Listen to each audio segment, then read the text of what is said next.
ఈరోజు గురువు యొక్క గొప్పతనం అన్ని వృత్తులలోకెళ్ళి ఉపాధ్యాయ వృత్తి అత్యున్నతమైనది అని చెప్పడానికి మీ ముందుకు నేను వస్తున్నాను. మాతృదేవో భవ, పితృదేవో భవ, ఆచార్య దేవో భవ. మన భారతీయ సంస్కృతి సాంప్రదాయములో తల్లిదండ్రుల తర్వాత గౌరవించేటువంటి వ్యక్తి గురువు.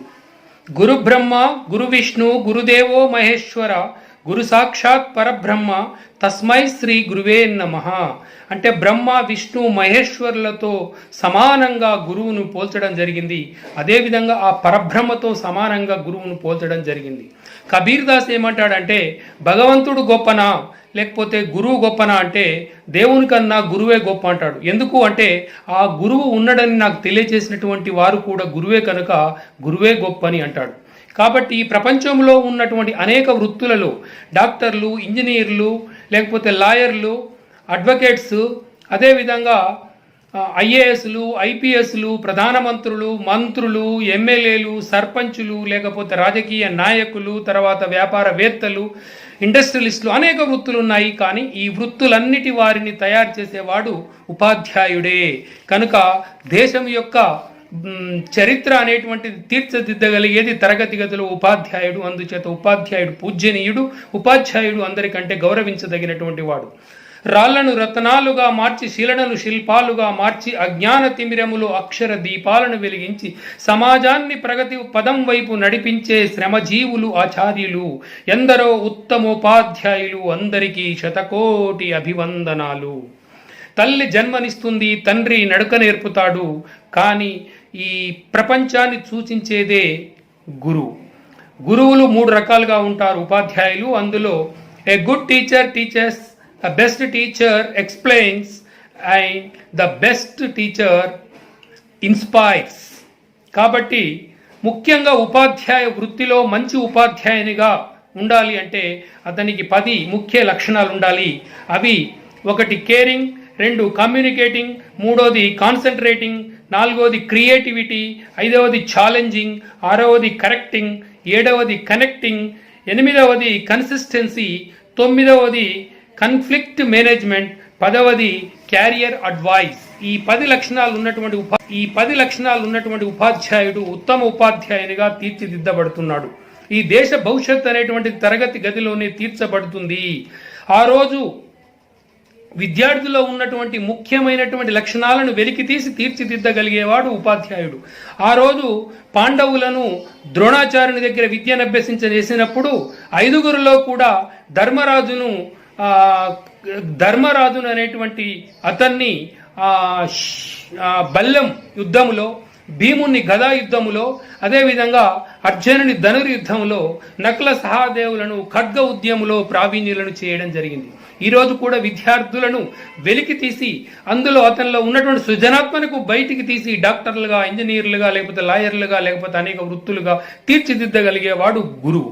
అందుకే గురువు అనేవాడు ఎప్పుడు, ఏనాడు, ఆనాడు, ఈనాడు, ఏనాడైనా గౌరవించబడుతుంది. దానికి ఒక ఎగ్జాంపుల్ చెప్తాను. స్వాతంత్ర సమర యుద్ధములో పాల్గొన్న తర్వాత బాల గంగాధర్ తిలక్ స్వాతంత్ర అనంతరము విలేకరులు వచ్చి నీకు ప్రధానమంత్రి కావాలా, లేకపోతే మంత్రి కావాలా, రాష్ట్రపతి కావాలా అని అడిగినప్పుడు వీళ్ళందరిని తయారు చేసే వృత్తి ఉపాధ్యాయ వృత్తి. నాకు ఇంతకు ముందే ఆ ఉపాధ్యాయ వృత్తి ఉంది కాబట్టి నేను ఉపాధ్యాయునిగే కొనసాగుతాను అని బాల గంగాధర్ తిలక్ సమాధానం ఇవ్వడం జరిగింది. అదేవిధంగా అబ్దుల్ కలాము రాష్ట్రపతిగా పనిచేసిన తర్వాత రిటైర్ అయిన రోజు విలేకరులు రేపటి నుంచి ఏమి చేస్తావని అడిగినప్పుడు నేను కూడా ఇక మళ్ళీ నా ఉపాధ్యాయ వృత్తి గొప్పది కనుక మళ్ళీ రేపటి నుంచి ఉపాధ్యాయ వృత్తిలో చేరుతానని అన్నాడు ఆ మహోన్నతుడు. అదేవిధంగా 1994లో శంకర్ దయాళ్ శర్మ ప్రధానమంత్రిగా ఉన్నప్పుడు ఓమన్ దేశానికి వెళ్ళినప్పుడు ఆ రాజు విమానాశ్రయానికి వచ్చి శంకర్ దయాళ్ శర్మను విమానములో నుంచి తీసుకొని కారులో కూర్చోబెట్టుకొని తానే నడుపుకుంటూ గెస్ట్ హౌస్కు తీసుకెళ్లినప్పుడు ఇక్కడ ప్రోటోకాల్ లేకుండా ఇలా రాజు చేసినందుకు ఆ విలేకరులు అడిగే ప్రశ్నకు సమాధానం ఏం చెప్పాడంటే, నేను పూణేలో విద్యను అభ్యసించేటప్పుడు శంకర్ దయాళ్ శర్మ గారు నాకు గురువు, అందుకనే అతనికి నేను ఏనాటికైనా శిష్యుడు, దేశానికి రాజు అయినా నేను శిష్యుడు అంటాడు. అది గురువు యొక్క గొప్పతనం. భారతము రామారు ప్రపంచ దండయాత్రకు బయలుదేరేటప్పుడు అతని గురువు అరిస్టాటిల్ ఏమంటాడంటే, ఏ దేశంపై దండెత్తినా కూడా భారతదేశంపైకి దండెత్తవాకు అంటాడు. ఒకవేళ దండెత్తినట్లయితే నాకు భారతదేశంలో నుంచి 5 బహుమతులు తీసుకురమ్మని అంటాడు. ఒకటి ఏమిటి అంటే, ఆ భూమి ఆ వేదాల చేత పవిత్రమైనది కాబట్టి పిడికడు మట్టి తీసుకురండి. అదేవిధంగా గంగా జలము అతి పవిత్రమైనది ప్రపంచంలో, దానిలో నుంచి ఒక గ్లాసెడు నీరు తీసుకురమ్మంటాడు. మూడవది, అక్కడ వేదాల చేత ఉన్నటువంటి అతి ముఖ్యమైన గ్రంథాలు భారతము, రామాయణం వంటి గ్రంథాలను తీసుకురమ్మంటాడు. నాలుగవది, ఎవరు బాగుపడాలన్నా చదవలసినటువంటిది భాగవతం కాబట్టి భాగవతాన్ని తీసుకురమ్మంటాడు. ఐదవది, ఇవన్నీ అర్థం కావాలంటే భారతదేశంలో ఉన్నటువంటి ఒక గురువుని తీసుకురా అంటాడు అరిస్టాటిల్. అది గురువు యొక్క గొప్పతనం, అది కూడా భారతదేశంలో. అందుకనే గురువు లేనటువంటిది ఎవరు కూడా పైకి రాలేరు. ఫర్ ఎగ్జాంపుల్, వశిష్ఠులు లేనిదే రాముడు లేడు, వ్యాసుడు లేనిదే వేదాలు లేవు, వాల్మీకి లేనిదే లవకుశులు లేరు, సందీపని లేనిదే శ్రీకృష్ణుడు లేడు, ద్రోణాచార్యుడు లేనిదే పాండవులు లేరు, బుద్ధుడు లేనిదే బౌద్ధ మతం లేదు, ఆర్యభట్ట లేనిదే గణితము లేదు, రామకృష్ణ పరమహంస లేనిదే వివేకానందుడు లేడు, సోక్రటిస్ లేనిదే తత్వశాస్త్రము లేదు, అరిస్టాటిల్ లేనిదే అలెగ్జాండర్ లేడు, మహాత్మా గాంధీ లేనిదే సత్య అహింసలు లేవు, పుల్లెముల గోపీచంద్ లేనిదే సింధు లేదు. కాబట్టి దేశములో ఉన్న ఏ పౌరుడైనా మంచిగా తీర్చిదిద్దబడి భారత పౌరుగా తీర్చిదిద్దేటువంటి మహోన్నతమైనటువంటి వ్యక్తిత్వం ఎవరి దగ్గర ఉందంటే గురువు.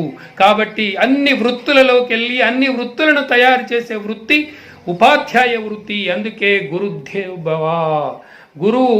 గురువుకు పాదాభివందనం. నాకు విద్య నేర్పిన గురువులందుకు పాదాభివందనం చేస్తున్నాను.